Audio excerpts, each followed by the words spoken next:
So the next topic we'll see is variables.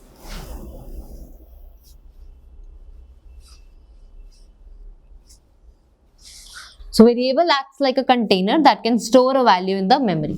So basically variable is the name of the memory location where I can store that value. So it is made up of two words, vary and able. So vary means change. So it is able to change. So variable means I can change the value. So let us say I have a variable data. It is the name of the memory location.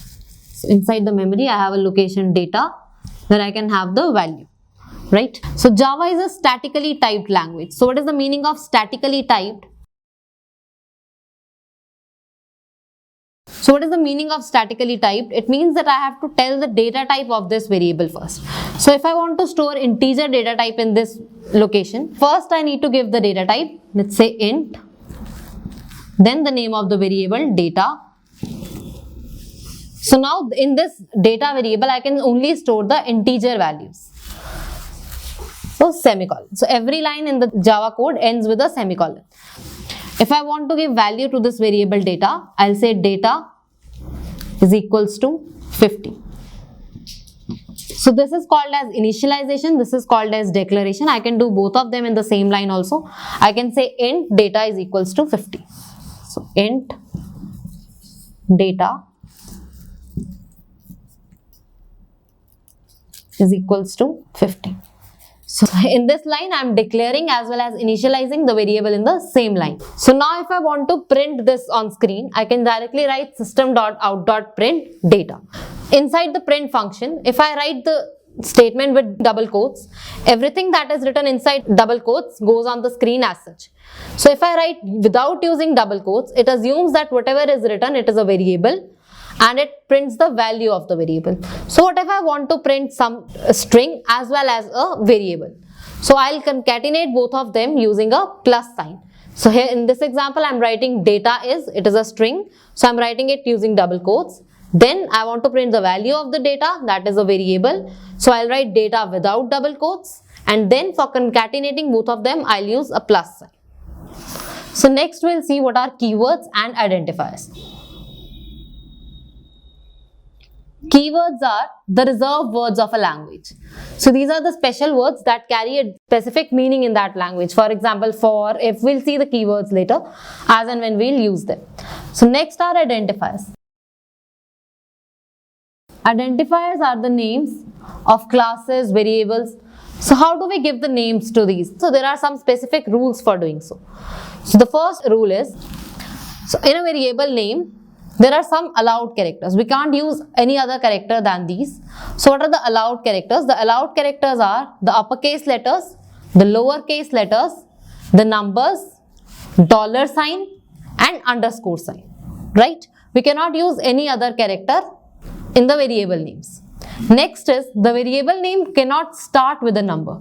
It can start with the letters, it can start with the dollar sign or underscore sign, but it cannot start with the number. Number can come in between, but the first letter cannot be a number.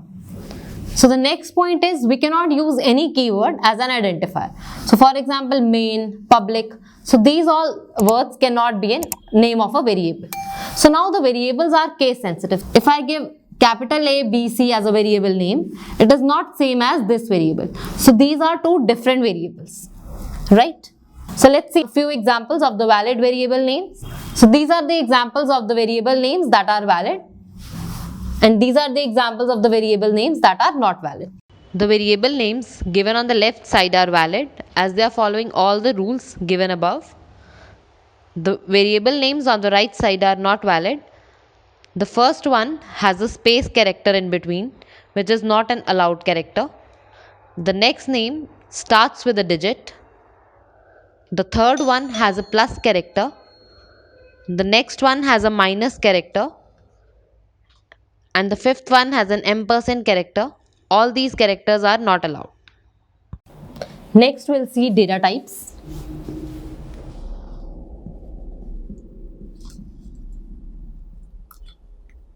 So these represent what type of data can the variable store. So in Java we have primitive data types as well as non-primitive data types. We'll study primitive data types first and then we'll move on to non-primitive data types. In primitive data types, for storing true and false value, we have a Boolean variable. Then char is a data type which is used to store a character, a single character. Then we have integer data types. In all these, we can store numbers without the decimals. So for that, we have 4 data types: byte, short, int and long. The major difference between them is the size, right? Then we have floating point. So in floating point, we can store the decimal values as well. For floating point, we have 2 data types: float and double. By default in Java, if we write a decimal value, it is considered as double. Since Java is architecture neutral, the sizes of these data types are fixed. So you can see the sizes of all these data types and the default values. If I declare a variable of int data type and I do not initialize it, by default it will get a value 0. So that is the meaning of default value. That means the value at which it will get if the variable is not initialized. Okay. So now if I want to see what is the maximum range of data that I can store in this data type. So if I have a variable of byte data type, so what is the size of byte? 8 bits. So if I have 8 bits, how many numbers can I store? I can store 2 raised to power 8 numbers. So these numbers are positive as well as negative. So half of them will be positive, half of them will be negative. So in this, I'll have 2 raised to power 7 negative numbers and 2 raised to power 7 positive numbers. So positive numbers will start from 0 and it will go till 2 power 7 minus 1. That is from 0 to 127. And in 2 power 7 negative numbers, I'll have from minus 2 to the power 7 to minus 1. Here I'm starting from minus 1, so I'm going till minus 2 to the power 7. So I'll have numbers from minus 128 to minus 1 negative numbers, and from 0 to 127 positive numbers. So the numbers in byte can be from minus 128 to 127, right? So this is the range of byte. So for all these numbers, we have a maximum value as well as a minimum value. You need not remember this. So let us say I want to see what is the maximum value an integer variable can store. So I can print system.out.print integer. Here I is capital because this integer is a class. Integer dot max value. So similarly for seeing the minimum value, I can say integer dot minimum value. So I can use the class corresponding to that data type, and then I can use max value variable for the maximum value and min value variable for the minimum value. Next we'll see typecasting.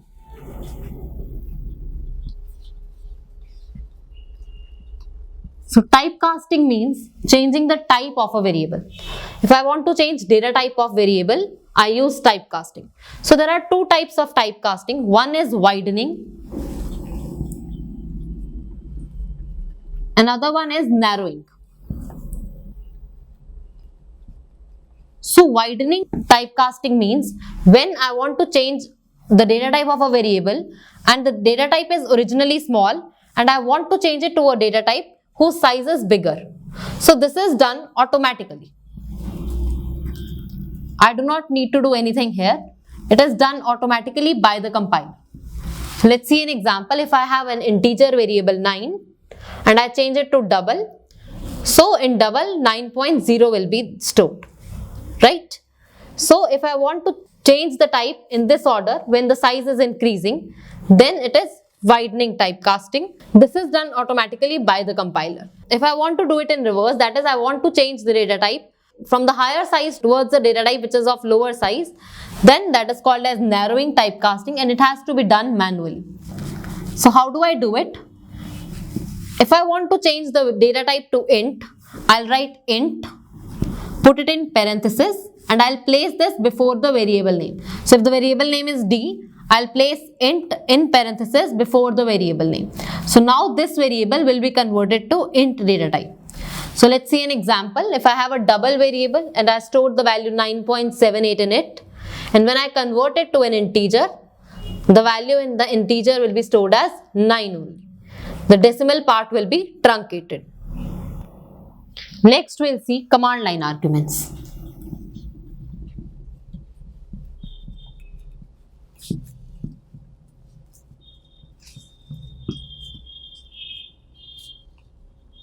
So these are the arguments that are given to the main function while running the code.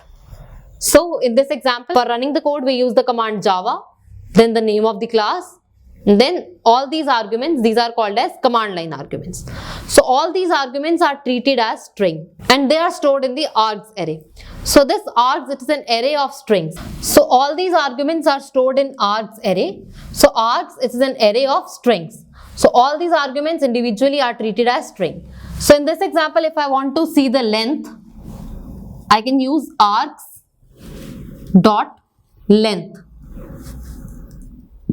4 arguments are given, so the length is 4 here, right? So individually all of them are string. So if I want to print the first argument, I'll say args 0. So arg 0 will have the first argument hello. Next is world, that will be stored in args 1. So it will have world. So next in args 2, I'll have the next argument, that is 23. So this is also a string, this is not an integer, all of them are strings. So the fourth argument is in args 3. This is false. Again, this is not a boolean variable, this is also a string. So the next topic is how to take input from the user. So for that we have to use a scanner class. It is present in java.util package. So you can either import the scanner class only from the util package or you can import the whole util package. So now the scanner class has all the functions for taking the input from the user. So now for calling the functions, we need to make object of this class. So how do we make an object of the class? First we write the class name. So we write scanner. Then we are writing an object name. So let us name an object as SC. You can name the object whatever you want. So scanner SC, scanner is the name of the class. Then SC is the name of the object. Then how we declare the object in Java is equals to new. So new is used for providing memory to it. So new allocates the memory to SC, new and then again the name of the class. So inside the parenthesis we can give the arguments to the class. So now this scanner is used for calling the constructor of this class. So I can pass the arguments for calling the constructor. So scanner is a class which can take input in 2 different ways. The first one is it can take input from the input console and the second one is it can take input from the file.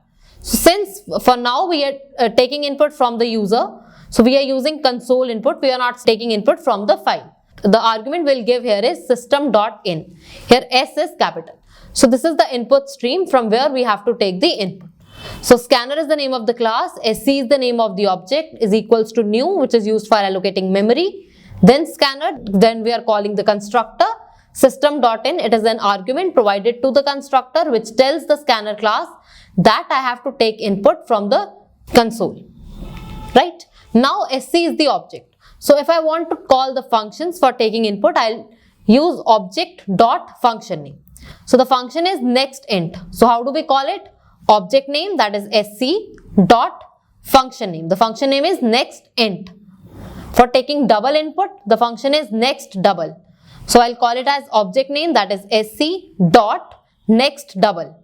For taking float input, I'll say SC dot next float. For taking character, there is no thing as next char.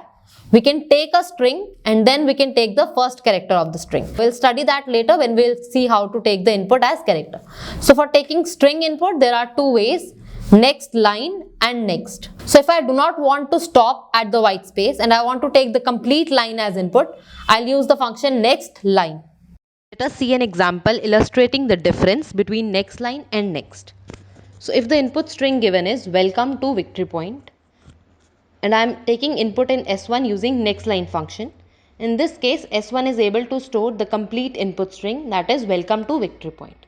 Whereas, if I am taking input using only the next function, in string S2 I am only able to store up to the white space character. So S2 only contains welcome. So if the input string doesn't contain any white space character, next line and next will be able to store the same string. So let's move on to the MCQs now. The first question is, which of the following is a valid variable name? So out of these 4 options, we have to tell which of these names follow all the rules which are allowed in variable naming. So the first option is public. So public is a reserved word which is used in public static void main. So public cannot be used as a variable name in Java. So the next option we have is AB12 hash. So this hash character is not allowed in Java. We are only allowed to use uppercase alphabets, lowercase alphabets, 0 to 9 as numbers, dollar and underscore. So we have this hash character. This is not allowed in a variable name. So this name is not valid. In third option, the name starts with a digit. So the name starts with 1. 1 is a digit. We cannot start a name with a digit. So this is not a valid name. In last option, we have $12 ABC. So it is starting with the dollar sign. The numbers are in between and all the characters in this name are valid. So this is a valid variable name in Java. Moving on to the next question. We have a variable x which is given value 5. Then there is opening curly brackets. So this denotes a start of a new block, while the closing curly brackets denotes end of a new block. So inside this new block we have a variable y. We are printing values of x and y. Outside this new block we are again printing values of x and y. So we have to tell the output in this case. So now all the local variables always have a block scope. So what does this mean? If I am defining a variable inside a block, this variable is accessible within this block. So from this line to this line, I can access this variable only between this block. So now x is declared in main function. So the scope of x is the whole main function.